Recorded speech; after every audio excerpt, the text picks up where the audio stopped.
在伊斯兰教的历史中，曾记述着突厥王朝率了20万人接受了伊斯兰教。此段呢，传教的佳话指的就是克拉汉王朝了。那克拉汉王朝成为了伊斯兰帝国外接受了伊斯兰教的王朝。此时期呢，以阿拉伯字母替代了原有突厥语的字母，为突厥民族大规模伊斯兰化做基础。虽然这个克拉汉王朝是突厥语的民族建立的第一个穆斯林王朝，但与当时华夏地区的中国宋朝有密切的关系。保存东方王朝的特色，可以从这个出土的钱币上看出离开现代的首都 Bishkek， 你时常可以看到广大的草原上的马群以及羊群他们安静的在路旁边休息吃草。现代的这个汽油车在道路上行驶着，而这个马呢，也在身侧这样奔驰对吉尔吉斯人来说你似乎丝毫不会格格不入。马在吉尔吉斯除了是重要的交通支柱也在当地生活里被深深的依赖着。许多人对于中亚的想象可能是沙漠与草原的干燥气候但实际上位于中亚内陆的吉尔吉斯却是个水源充足的山区那吉尔吉斯整个国家90%以上都是山脉全国平均海拔将近3000公尺，最高的山岭可以达到7000公尺以上。山里面的湖泊呢，也将近2000座。如此多山的地形只剩下20%的土地能够耕种但也因此让畜牧业十分发达。吉尔吉斯主要的产业之一便是畜牧业，多为放牧管理。在吉尔吉斯较低海拔的地方，很常能看见马群、绵羊或山羊，春季在山坡草地上休息吃草。那马匹自由往返牧场与高山的过程当中，也帮助了草木的再生。吉尔吉斯现今常见的马的品种并非原生种，而是交杂配种而来，称为叫做新吉尔吉斯马。原生的吉尔吉斯马较为矮小强韧，因此后来与较高大的但也比较脆弱的这个俄罗斯品种交互配种，繁殖出如今普遍的马种。虽然原生的吉尔吉斯马的数量有减少，但整体的发展仍然是稳定的。走吧，骑马去哟！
吉尔吉斯坦有一句古话说，马是人的翅膀，因此骑马是当地人和游客之间的一项流行活动。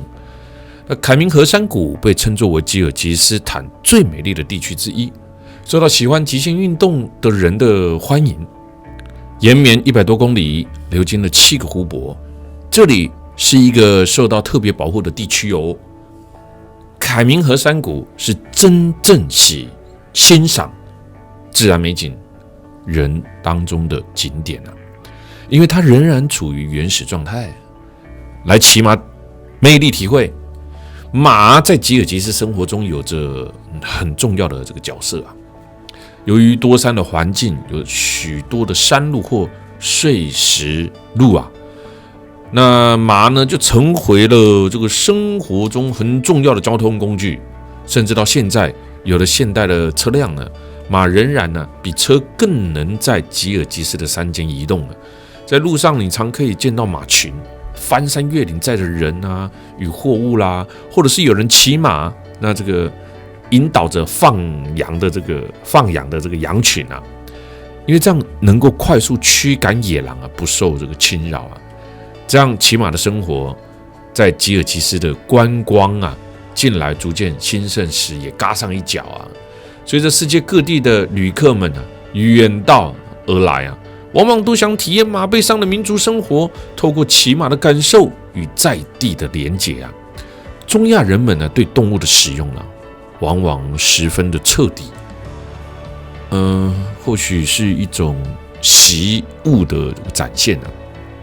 所以在吉尔吉斯，这个马啊，除了交通移动之外啊，也作为什么食物啊而被食用哦。那在当地啊，马肉料理啊是上盖5名最知名的一道菜啊。除了马肉以外啊，新鲜的马奶啊，或者是发酵的马奶酒啊，也非常的普遍。与牛奶不同，马脑味道偏酸啊，脂肪量低啊，营养价值高啊，听说还具有这个医疗的用途啊。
这里是食肉动物的天堂啊，也是一个素食主义的噩梦哦。游牧民族的饮食习惯在这里被保留下来，他们主要以马或者羊肉为生。除此之外，还有一部分苏联时期的影响。吉尔吉斯人的饮食中多半是牛奶和肉类啊，奶类食品是吉尔吉斯人食品的主要成分。吉尔吉斯人食用羊肉、马肉、牛肉、骆驼肉和牦牛肉，其中绵羊肉和山羊肉特别受欢迎啊。当然，我们入境随俗也要体会一下烤全羊。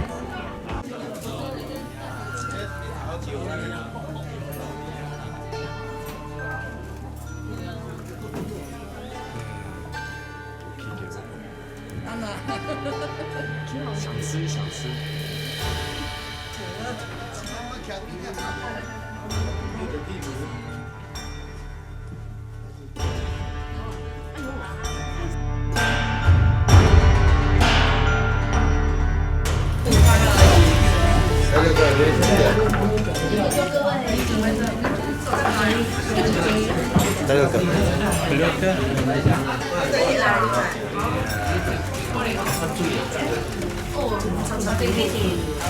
不要哦，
布兰纳塔，山谷中一座大尖塔，建设在布兰纳塔的时期，叫做黑汉王朝，又称作可汗王朝。现今的学者称作克拉汉王朝，统治的时间约为西元后999年到1212年。区域呢包含了新疆与中亚的东部。克拉汉王朝呢，在西元后11世纪呢，又分裂为西部的克拉汉王朝，一直到了西元后1212年，被花剌子模王朝所灭。从高塔外部延伸至塔的内部，顶层的楼梯呢，非常非常的陡峭啊。布兰纳塔呢，最初呢高度呢为45公尺，这经历了几个世纪的地震的摧残之后啊。那塔的主体结构呢，受到了严重的破坏啊。15世纪的一次大地震，摧毁了该塔的上半部，使得这个塔它高度呢减低到现在的25米啊。1970年，吉尔吉斯斯坦着手开始了塔的修复重建工作。布兰纳塔曾经在2001年被联合国世界教科组织呢列入观察名单了。这个建筑物呢是伊斯兰教的教拜楼，也兼做瞭望塔台的功能。布兰纳塔附近呢几乎没有住家，偶尔会有这个小牧童出现。牧童青色纯真，反映出了吉尔吉斯坦非常的朴实踏实。基础的那个农牧业，作为一个旅游者，你在这样子的青山绿意中去感受这个历史上武侠小说中西域天山山脉寻找天山雪莲的意境啊，是非常难得的机会啊。唐朝诗人李白出生在何处？